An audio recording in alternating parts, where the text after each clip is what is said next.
Halo sahabat-sahabat Dema Hendrik sekalian, senang kembali bertemu dengan rekan-rekan semuanya. Gimana kabar ya? Khususnya saat ini saya akan membahas tentang koin S, ya. S Network. Bukan es krim ya teman-teman. Nah, semalam ada notifikasi di beranda aplikasi, khususnya bagi teman-teman yang mining ya. Kabar baik bagi teman-teman semuanya. Dan saya lihat S Network ini progresnya sangat cepat ya, ketimbang Pi ya. Karena memang beda ya, tujuannya beda. S Network saya lihat lebih hampir sama dengan BTC ya, hanya untuk diperjualbelikan di bursa kripto. Namun yang saya pribadi senang dengan koin ini adalah progresnya begitu cepat ya. Saya sendiri bergabung di koin ini ya baru mungkin kurang lebih 2 bulan ya. Dan untungnya saya tidak menunda-nunda untuk KYC ya. Karena kabar baiknya teman-teman besok itu sudah didistribusi. Jadi koin S Network sudah akan didistribusi ke BNB Smart Chain ya. Binance yang tadinya kan ETH ya. Jadi video-video lama saya masih ya ada ETH-nya di sana. Kan bukan kesalahan saya, itu kesalahan bukan, karena ada perubahan ya. Jadi pastikan ada 4 langkah yang harus dipenuhi ya teman-teman. Semalam sebelum tidur ya saya membahas videonya itu, tapi mungkin teman-teman ada sebagian yang tidur. Ya bersainglah Pi dengan Ice Network ini ya. Ada 4 langkah untuk syarat koin kita didistribusikan. Pasti ada yang penasaran berapa nilai S dengan perbandingan 1 BNB ya, Binance. Nah teman-teman, syarat pertama adalah pastinya sudah melewati tahap KYC pertama dan kedua. Jadi bagi teman-teman segera proses. Ternyata ya, saya ingin berbagi sharing bagi teman-teman semuanya. Ketika menemukan aplikasi minta maaf teman-teman ya. Ketika menemukan sebuah aplikasi, jika ada permintaan KYC, segera lakukan KYC, jangan ditunda-tunda. Ya, ada teman-teman juga yang belum KYC duluan masuk bergabung dengan saya, itu belum KYC pertama. Ya. Jadi ketika ada undangan KYC, segera lakukan KYC. Makanya saya di Pi Network ini belum KYC sampai sekarang. Mungkin pernah ada undangan tapi saya tunda-tunda karena saya nggak yakin kan dulu. Nah, itu yang pertama, teman-teman harus menyelesaikan KYC pertama dan kedua. KYC pertama itu verifikasi wajah ya. Lalu yang kedua adalah verifikasi lewat akun X. Jadi kalau teman-teman tidak punya akun X, semua yang mining di Ice Network harus punya akun X. Gimana kalau nggak punya? Nggak bisa koinnya terdistribusi ke Binance. Karena itu syarat KYC kedua ya. Apakah ada hubungannya dengan sahabat saya Elon Musk ya, pemilik atau founder Ice Network ini? Saya nggak ngerti kenapa mesti harus melewati syarat itu, atau mungkin ingin memperbesar followernya di X ya. Dan memang terbukti itu mujarab. Itu yang pertama. Kemudian yang kedua adalah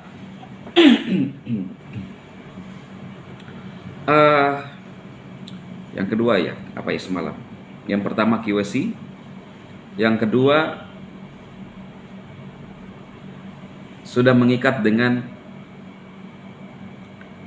akun OKX ya. Itu yang kedua. Jadi yang diikatkan itu adalah alamat dompet Binance OKX di OKX ya. Jadi Binance alamat Binance yang harus dari OKX. Apa itu OKX? Adalah sebuah dompet pertukaran yang lumayan besar. Saya juga baru tahu ya sejak bergabung di beberapa koin ya. Karena ada memang dompet-dompet yang disarankan untuk uh, dikoneksikan ke sana. Seperti MetaMask, pemain kripto itu minimal harus punya koin dompet-dompet seperti itu. Ya. Jadi karena Ice Network ini ada satu koin juga yang ditautkan lewat OKX, yaitu i5 ya. Jadi teman-teman yang mining di i5 harus punya OKX, dompet OKX. Verifikasinya itu sama dengan hampir dengan verifikasi di Indodax ya, yang resmi di Indonesia. Hanya satu-satunya Indodax yang bursa kripto yang resmi di Indonesia atau pertukaran yang resmi di Indonesia. Selain itu gimana Bang Dima? Ya selain itu, kalau kita punya dompet luar ya lewat USDT, US dollar, akun USDT kita. Jadi kita kirim ke USDT sehingga resmi di Indonesia ya. Nah, kita berharap ada banyak dompet-dompet yang bisa disahkan juga, tapi kan itu tergantung regulasi di Indonesia. Nah, itu yang kedua, harus diikatkan. Bang Dema pun hari ini belum ikat. Terakhir hari ini karena besok sudah harus didistribusi.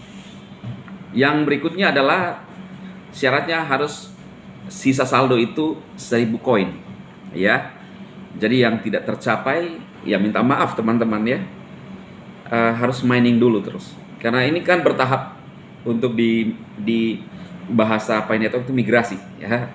Kalau bahasa Ice Network itu distribusi ya. Jadi ada saja. Kalau di kripto lainnya ada namanya di swap ya. Di swap.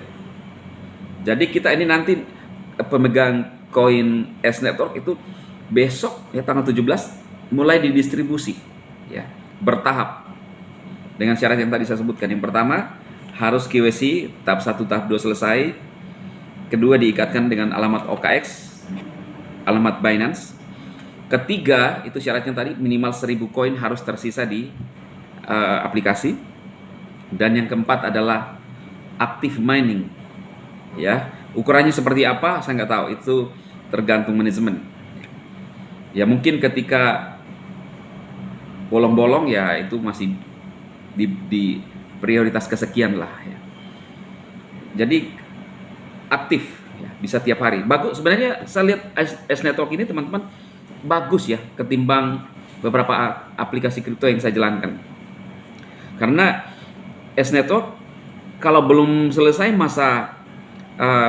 masanya untuk kita mining misalnya, kita bisa klik sehingga dia akan memperbaharui masa mining kita kembali. Jadi misalnya 1 jam nih baru selesai masa miningnya, kita klik lambang atau logo Ice Network, kita klik lama-lama, otomatis dia akan terhitung dari penambangan saat kita klik dan masuk 24 jam lagi. Jadi bisa menimpa waktu yang masih tersisa ya.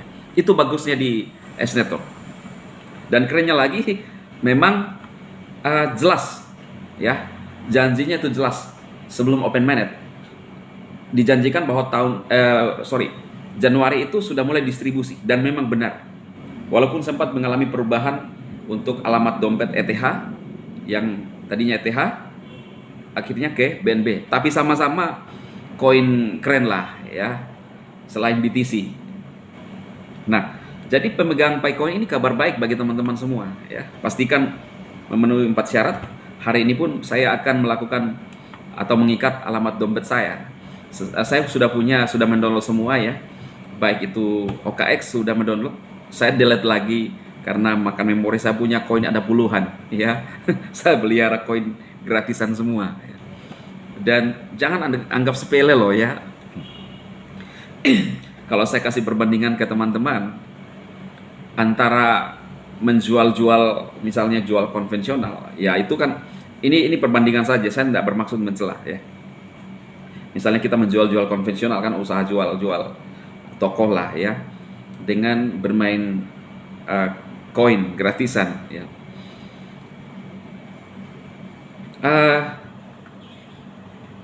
Anggaplah misalnya gini teman, memang prosesnya berbeda ya. Kalau jual toko kan cepat, kalau koin ini kan prosesnya agak lama. Ada yang 3 tahunan, ada yang 2 tahunan, ada yang kemarin i5 1 tahun udah landing di bursa. Saya lihat ya, misalnya kita mining, harga koinnya itu waktu landing misalnya taruhlah 500 rupiah di bursa ya kan. Nah, kita mining. Kalau koin saya saat ini di S Network itu sekitar 37.000 koin ya. Dari peringkat global itu 3.500.000 sekian. Kalau sekarang ada orang bergabung itu sekitar peringkat 4 juta lebih ya. Saat itu saya masuk dari urutan 3.500.000-an. Peringkat saya turun ya. Angkanya turun tetapi maksudnya peringkat jadi naik. Sekarang jadi peringkat global 178.000. Ya. Nah, saya berhasil mining karena banyak jaringan saya di bawah itu menambah kecepatan untuk mining. 37.000. Anggaplah kali 500 rupiah ya. Ini kita ambil nilai kecil ya, lumayan kecil ya. Mana kalkulatornya ini ya. Nah, kalau kita orang jago matematika tanpa butuh kalkulator. Tapi kalau yang kayak saya butuh kalkulator. Tetapi sama-sama tetap bisa menyelesaikan masalah. Ya kan? Dengan kalkulator. Jadi ada hal-hal yang kita menurut saya diselesaikan dengan teknologi ya. Ada yang tidak bisa diselesaikan oleh teknologi. Bekerjalah di suatu tempat yang tidak bisa digeser oleh teknologi atau robot. Kalau pekerjaan Anda bisa dikerjakan oleh teknologi atau robot, lewat. Lewat ya. Itu cara berpikir sederhana saya ya. Berapa tadi? 37.000 kali 500 rupiah. Nah, ya kan bisa jadi 18.500.000. Ya kan, itu kalau jatuhnya 500 rupiah satu koin. Keuntungan mining koin-koin kripto. Nah, 18 juta. Kalau kita jual-jual misalnya jual snack, jual sabun, jual apa, keuntungan 500 rupiah ya. Ya kan tidak terlalu jauh beda ya. Masih butuh modal, sedangkan ini nggak butuh modal, hanya butuh jari telunjuk untuk klik saja. Nah, kalau misalnya 200 dibagi duanya lagi 250 rupiah, ya ini 18 juta dibagi dua saja. Nah, itulah hitungan-hitungan saya kenapa saya memelihara koin-koin yang kecil-kecil ya. Tapi satu saat misalnya itu jadi besar teman-teman, wah itu spektakuler. Kalau kita mining BTC sekarang itu sudah menurut saya itu nggak untung ya, karena sudah nilainya tinggi. Maupun satu nantinya BTC nanti jadi sekian M, sudah sedikit sekali pengaruhnya. Tapi kalau kita mining, kita bisa mining cepat ya. Koin-koin yang masuk ke bursa ini sekarang mengarah ke desentralisasi semua. Maka itu akan mengarah ke sana setelah web 2. Nah, kalau kita memiliki koin besar koin kita kali banyak, koin kita kali kecil tetap jadi besar nanti. Apalagi kalau memang besar kali besar, ya tak terhitung. Seperti isu Pi Network kan, beberapa negara yang sepakat ya, ada puluhan bukan ratusan negara yang sepakat satu koin harga GCV. Teman-teman tahu harga GCV kan? Rata-rata di sini adalah pionir semua. Jadi bukan cuma pionir yang tahu berapa itu harga GCV. Para penyanyi pun tahu harga GCV. Ketika kita menyebut GCV, mereka mules. Iya. Oke ya teman-teman, itu informasinya untuk pemegang S Network. Kabar baiknya jangan lupa untuk menautkan akun dompet OKX teman-teman ya, hari ini terakhir lah ya. Nanti tidak kebagian. Saya pun selesai nanti menjelang malam menautkan, baru download ulang. Salam sukses bagi rekan-rekan semuanya. Tetap semangat ya. Namanya belajar apapun ya, kita namanya belajar dan berusaha. Semua orang pun yang namanya berusaha. Tetap semangat, jangan lupa untuk support channel Bang Dema. Salam.